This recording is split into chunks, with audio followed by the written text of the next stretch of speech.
C'est la Pentecôte qui est véritablement à l'origine de l'Église. Cet épisode est raconté dans le livre des Actes des Apôtres. Ce jour-là, des gens de nations différentes étaient rassemblés à Jérusalem pour cette fête juive de Pentecôte qui suivait celle de Pâques. Les apôtres, c'est-à-dire les amis de Jésus, étaient réunis dans une maison avec Marie, sa mère. Tout d'un coup, il se fait un grand bruit, comme un coup de vent, et ils virent des langues de feu qui se déposaient sur chacun d'eux. Ce jour-là, Jésus fait à ses apôtres le don de l'Esprit Saint.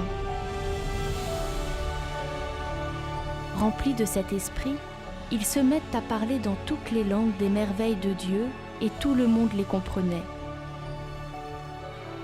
À partir de ce jour, la bonne nouvelle de la résurrection de Jésus se répand dans le bassin méditerranéen. Les apôtres se souviennent des paroles de Jésus. « Baptisez-les au nom du Père, du Fils et du Saint-Esprit, et moi je suis avec vous jusqu'à la fin des temps. »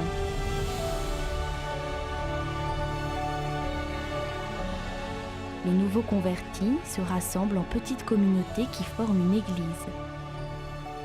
C'est à Antioche, en Syrie, que vers l'an 43, les disciples reçoivent le nom de chrétiens, mot grec provenant de Christ. Cette église est fondée sur les 12 apôtres, c'est pourquoi on l'a dit apostolique. Au cours des siècles, cette église a vécu bien des vicissitudes. Elle s'est séparée entre catholiques, orthodoxes et protestants.